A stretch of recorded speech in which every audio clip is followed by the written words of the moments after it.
Ce jour-là, le ciel était clair, mais son cœur, lui, était couvert de nuages. Aminata se tenait droite, magnifique, dans sa robe blanche brodée d'or. Le tissu avait été cousu à la main par sa grand-mère, les perles venaient du Mali, les bijoux de sa mère. Tout était parfait, trop parfait. La place du village avait été décorée pendant 3 jours.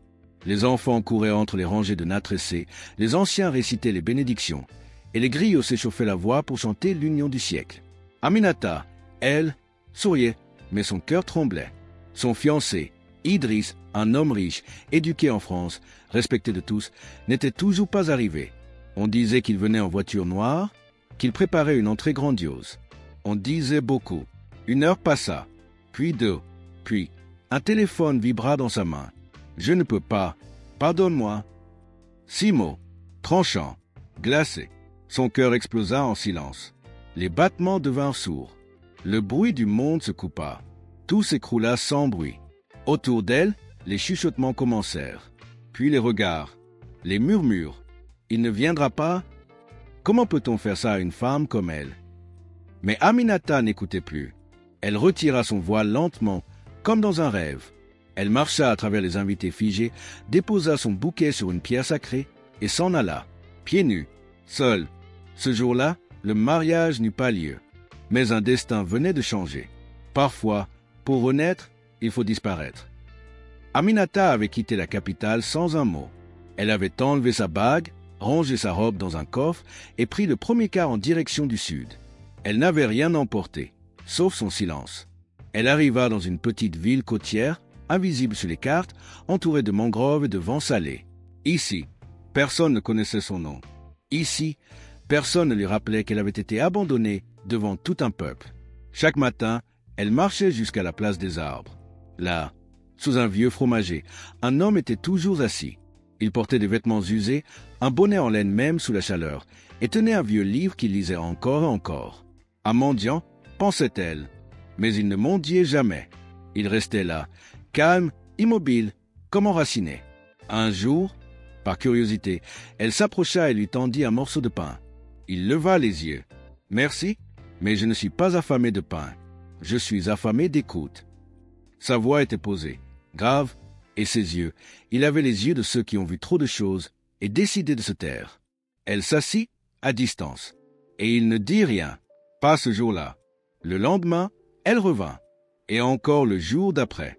Un rituel naquit. Le matin, le silence. L'après-midi, quelques mots. Il s'appelait Suleiman. Et un jour, il lui dit doucement, « Toi, tu portes quelque chose. Une absence. Un gouffre. Quelqu'un a jeté une pierre dans ton cœur et tu écoutes encore l'écho. » Aminata ne répondit pas, mais ses yeux, eux, se remplirent. Le silence est parfois plus fort qu'un cri, et certaines vérités ne se disent qu'en murmurant. Cela faisait maintenant des semaines qu'Aminata s'asseyait chaque jour sous le fromager, non plus comme une étrangère, mais comme une présence familière. Entre elle et Suleiman, les mots avaient fini par couler doucement, comme une eau claire entre 2 pierres anciennes. Pas de grands discours, juste des fragments d'histoire, des éclats de mémoire, partagés dans une complicité silencieuse. Suleiman ne parlait presque jamais de lui, mais chaque phrase qu'il laissait échapper semblait peser des années. Il ne mendiait pas, ne demandait rien. Et pourtant, il donnait à Aminata quelque chose qu'elle n'avait jamais reçu, l'espace d'exister sans jugement. Un jour, elle lui demanda « Pourquoi es-tu toujours ici, sous cet arbre? Tu ne travailles pas? Tu n'as pas de famille ?» Il sourit, baissa les yeux vers son vieux livre et répondit « Cet arbre a tout vu, les naissances, les deuils, les trahisons, les retrouvailles. Je reste là parce que, parfois, les racines parlent plus fort que les voix. » Cette réponse, étrange mais belle, résonna dans Aminata pendant plusieurs jours. Quelques matins plus tard, elle décida d'en savoir plus. Elle suivit discrètement Suleiman quand il quitta son arbre à la tombée du jour. Il marchait lentement, saluant quelques passants d'un hochement de tête. Il entra dans une ruelle étroite, derrière une mosquée abandonnée. Là, il ouvrit une porte cachée par un tissu usé. Ce qu'Aminata vit à l'intérieur la figea. Ce n'était pas un abri de fortune, comme elle l'avait cru. C'était une bibliothèque, une salle poussiéreuse remplie de livres, de journaux anciens, de carnets couverts d'écritures fines, des piles de documents, des photos encadrées, des dossiers classés. Et au centre de la pièce, un bureau en bois sculpté, devant lequel Suleiman s'installa calmement. Il alluma une petite lampe à pétrole, ouvrit un carnet et se mit à écrire avec une concentration presque solennelle. Aminata resta cachée un instant, bouleversée. Ce n'était pas un mendiant. C'était un homme de lettres, peut-être un historien, peut-être plus. Et soudain, tout ce qui lui avait dit prenait une autre couleur. Elle rentra sans se faire voir, le cœur troublé. Le lendemain, elle s'assit comme d'habitude sous le fromager, mais son regard était différent. Il l'observa, comme s'il savait. « Tu as vu, n'est-ce pas ?» murmura-t-il, sans même poser la question. Aminata ne nia pas. « Je pensais que tu n'étais rien. »« Tu avais raison, » répondit-il calmement. « Je ne suis rien. Je suis juste quelqu'un qui a tout perdu, sauf sa mémoire. » Elle sentit une larme glisser sur sa joue. Ce jour-là, elle comprit qu'elle n'était pas seule dans sa douleur. Deux âmes brisées, mais peut-être pas irréparables. Ce n'est pas toujours celui qui mendie dans la rue qui est pauvre. Parfois, celui qui se cache derrière les ruines est plus riche que le roi. Après sa découverte dans la pièce secrète, Aminata ne dormait plus vraiment. Chaque soir, elle repensait à cette bibliothèque improvisée, à ces manuscrits rangés avec soin, à cette lampe à pétrole qui projetait l'ombre de Suleiman contre le mur. Ce n'était pas le refuge d'un homme perdu, mais d'un homme qui se cachait. Elle décida alors de briser le silence. Un matin, sous le fromager, elle lui demanda « Qui es-tu, vraiment, Suleiman ?» Il la fixa longuement, puis ferma lentement son livre. Il soupira, mais ce n'était pas un soupir de lassitude. C'était celui de quelqu'un qui accepte enfin de raconter ce qu'il a toujours voulu taire. Je suis celui qui a renoncé, celui qui a fui ce qu'il avait bâti de ses mains. J'ai été PDG, fondateur d'un empire. Des bureaux à Abidjan, Dakar, Paris, des employés par centaines, des deals, des conférences, des trophées. Et un jour, j'ai tout perdu. Non, pas par ruine, mais par trahison. Aminata ne respirait plus. Il poursuivit. Ceux en qui j'avais confiance m'ont détruit. Volé mon nom, mes parts, ma réputation. Tout. Et devant le monde entier, j'ai disparu. J'ai tout laissé derrière moi. Je suis parti, parce que je ne voulais pas devenir comme eux. Il marqua une pause. Je me suis réfugié ici, sous cet arbre. Ce n'est pas un exil, c'est une guérison. Je me suis dépouillé pour retrouver ce que j'étais vraiment. Aminata sentit son cœur battre plus fort. Elle ne savait pas quoi dire. Son esprit tourbillonnait. Ce mendiant était un ancien géant du monde des affaires. Et alors qu'il disait cela sans fierté, sans arrogance, elle se revoyait dans sa robe de mariée. Elle aussi avait été trahie, humiliée, réduite au silence. Ils venaient de deux mondes différents, mais portaient la même blessure. Ce soir-là, pour la première fois, ils rentrèrent ensemble depuis la place du village, sans se parler, sans se toucher. Mais le silence entre eux n'était plus un vide. C'était un fil invisible. Quelque chose naissait, quelque chose de fragile, mais de vrai. Quand deux âmes brisées se reconnaissent, elles n'ont pas besoin de promesses. Elles ont besoin de présence. Depuis cette nuit où ils avaient marché ensemble sous la lune, sans un mot, Aminata ne voyait plus Suleiman de la même façon. Il n'était plus le vieux mendiant mystérieux. Il était un homme blessé, un survivant, comme elle. Pourtant, quelque chose en elle résistait encore. Peut-on vraiment faire confiance à quelqu'un quand on a été trahi au moment le plus sacré de sa vie? Un matin, alors qu'elle préparait son petit déjeuner devant sa case, Aminata fut surprise de voir Suleiman arriver, tenant dans les mains un panier tressé. « Tu n'aimes pas parler de ton passé. Moi non plus. Alors aujourd'hui, je t'invite à parler du présent, dit-il simplement. Dans le panier, des mangues fraîches, du mil et une petite théière en cuivre. Je t'invite à déjeuner à l'arbre. » Elle sourit malgré elle. Ce repas improvisé sous le fromager fut silencieux, mais plein de signes. Chaque geste de Suleiman semblait respecter un rituel invisible. Il lui servit le thé avec lenteur, comme s'il récitait une prière. Il lui offrit les mangues, coupées avec soin. Elle, au début raide, se détendit peu à peu.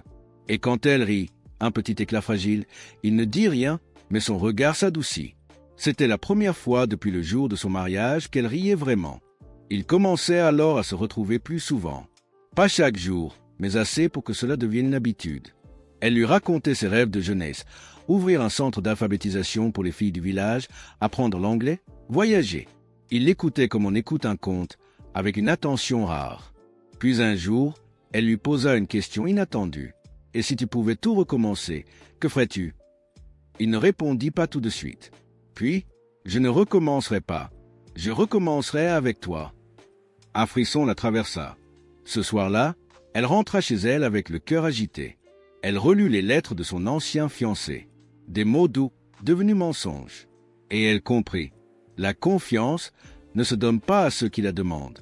Elle se construit lentement, à coups de silence partagé, de gestes tendres, d'attention sincère.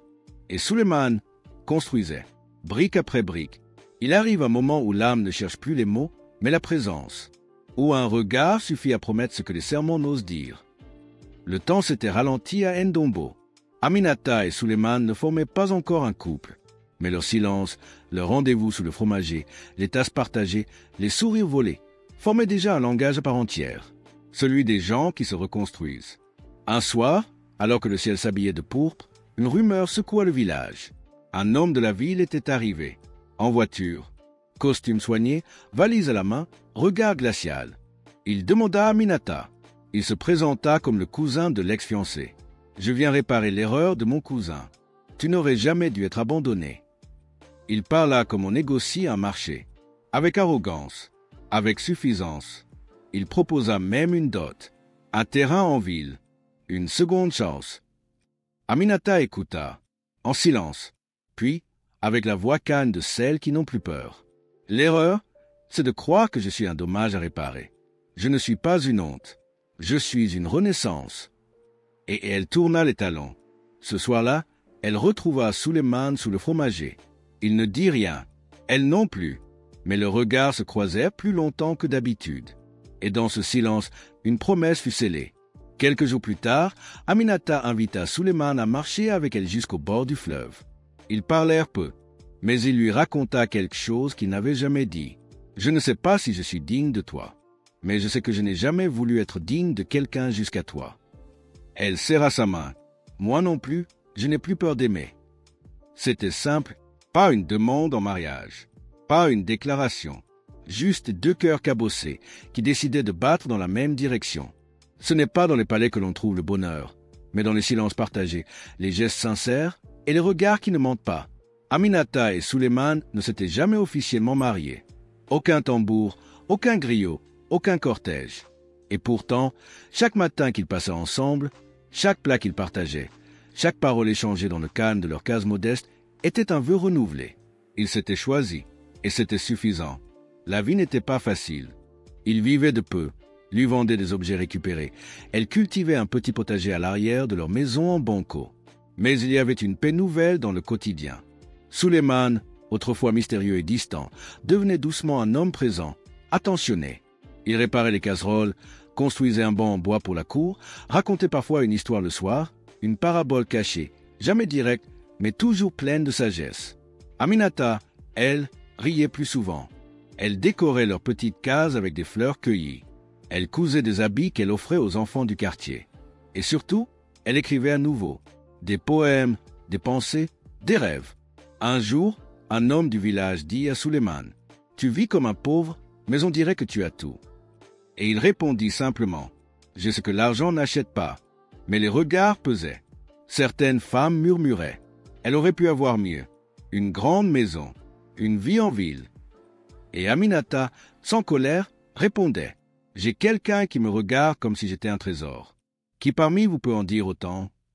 Un soir, alors qu'ils partageaient un simple repas de mil et de feuilles de baobab, Suleiman leva les yeux vers elle. « Tu sais, parfois j'oublie que j'étais riche. » Elle sourit. C'est peut-être ça, la vraie richesse, oublier l'illusion pour goûter la vérité. Il ne portait pas de couronne, mais dans cette nuit calme, sous un ciel rempli d'étoiles, il ressemblait à des souverains. Pas de royaume à diriger, juste un monde à construire à deux. La vérité, quand elle frappe, ne prévient jamais. Elle s'infiltre dans les silences, s'accroche au regard et finit toujours par se révéler. Les jours s'écoulaient doucement, mais l'équilibre était fragile. Suleiman devenait de plus en plus silencieux. Il observait Aminata avec tendresse, mais aussi avec une douleur qu'il ne pouvait dissimuler. Quelque chose bouillait en lui, un secret, trop lourd à porter. Aminata, de son côté, avait reçu une lettre étrange, une enveloppe blanche, sans expéditeur, posée un matin sur le pas de leur porte. Elle l'ouvrit. À l'intérieur, un article de presse jauni, une coupure datant d'il y a 10 ans. En haut, un titre en gras. Le CEO fantôme, la disparition de Souleymane Fofana, milliardaire philanthrope. Et en photo, l'homme qui dormait chaque nuit à ses côtés.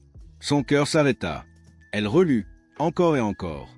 Il n'y avait aucun doute. C'était lui, plus jeune, sans barbe, en costume 3 pièces, au milieu d'un hôpital qu'il venait de construire. Il y avait aussi la mention de la disparition soudaine de cet homme dans un scandale d'État, mêlant corruption, menaces et silence médiatique. Souleymane Fofana, son époux, le mendiant. Quand elle entra dans leur case, il était là, assis, les yeux dans le vide. Il savait, il avait compris. « Tu as lu l'article, hein ?» dit-il, d'une voix éteinte. Aminata ne répondit pas. Il se leva lentement, pris d'une lassitude qu'elle ne lui connaissait pas. « Je ne t'ai jamais menti sur ce que je suis. Aminata, seulement sur ce que j'ai été. » Il lui raconta tout. L'ascension, le succès fulgurant, la fondation, les ennemis politiques, le jour où il a découvert que sa propre famille avait participé à l'effondrement de son empire, le piège tendu, la fuite, le faux décès. Je n'ai gardé qu'un seul bien, mon nom, que j'ai enterré sous la poussière. Elle l'écoutait, muette. Le choc ne venait pas de la révélation, mais du fait qu'il n'ait jamais jugé utile de lui dire, qu'il ait choisi de vivre comme un homme sans passé, alors qu'elle lui avait tout donné, son amour, sa douleur, sa dignité. Pourquoi ? Murmura-t-elle. Parce que je voulais être aimé sans armure, sans fortune, sans mensonge. Et moi, tu m'aimes comment ? Demanda-t-elle, les yeux brillants, comme on aime une lumière qu'on pensait ne plus jamais voir. Elle pleura, pas parce qu'il était riche, mais parce qu'elle s'était sentie trahie, une fois encore. Puis, au milieu du silence, elle ouvrit une boîte qu'elle n'avait jamais montrée à personne. Elle en sortit un vieux contrat d'actionnariat, à son nom. Avant qu'on ne m'abandonne à l'hôtel, moi aussi, j'étais PDG d'une entreprise textile que j'ai montée seule, que j'ai laissée derrière le jour où l'amour m'a brisé. Souleymane la regarda, stupéfait. Ils étaient deux âmes meurtries, déguisées en rien du tout, 2 géants qui avaient choisi de vivre comme des invisibles. Et pour la première fois depuis longtemps, ils rirent. D'un rire franc, d'un rire libérateur, d'un rire qui, enfin, sonnait comme la promesse d'un avenir construit sur une vérité nue. Le destin n'efface jamais ce qui est écrit. Il le plie, il le froisse, mais il le redéploie toujours au bon moment. Après cette nuit de révélation, Aminata et Souleymane ne se regardaient plus de la même façon. Il n'y avait plus de secret entre eux, plus de silence entre les battements du cœur. Leur passé n'était plus un poids, mais une force.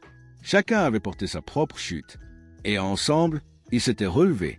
Mais l'histoire n'était pas finie. Le lendemain, un convoi s'arrêta devant leur petite maison. Une voiture noire, lustrée, vitres teintées. 2 hommes en costume en descendirent. Ils demandaient à parler à Souleymane Fofana. Aminata voulut s'interposer, mais Souleymane lui prit doucement la main. « Ne t'inquiète pas, c'est le moment. » Les visiteurs n'étaient pas venus pour le menacer, mais pour lui proposer de reprendre son trône. Le gouvernement veut nettoyer son image. Ils veulent ton retour, ton regard, ton génie et ton pardon. Souleymane sourit. « Je ne veux plus d'un trône, sauf si je peux le partager. » Il posa sa main sur celle d'Aminata. « Et je ne reviendrai qu'à une condition, que vous souteniez la Fondation Aminata, une initiative pour les femmes abandonnées, brisées, oubliées, comme elle a été. » La proposition fut acceptée. En quelques semaines, les journaux reprirent son nom. Et pour la première fois, le nom d'Aminata brillait à ses côtés. Aminata et Souleymane Fofana, 2 survivants, 2 bâtisseurs. Le village tout entier fut bouleversé. Ceux qui l'avaient jugée, ignorée, humiliée, la regardaient désormais avec des yeux humides de honte et d'admiration. La femme abandonnée devant l'autel était devenue un symbole de renaissance. Et le mendiant que personne ne voyait était en vérité un roi sans couronne. À l'inauguration de leur première école pour filles, Aminata prit la parole. Sa voix tremblait d'émotion. « Je ne vous demande pas d'aimer comme j'ai aimé. Je vous demande seulement de ne plus juger ce que vous ne comprenez pas. Parfois, derrière les haillons se cache un empire. Et derrière les larmes, une victoire. » Ce jour-là, les enfants dansaient. Les tambours résonnaient. Et dans le regard de Souleymane, il n'y avait plus ni douleur ni regret. Il y avait simplement l'évidence. Tu n'as pas été la femme de ma chute. Aminata, tu as été la raison de ma remontée.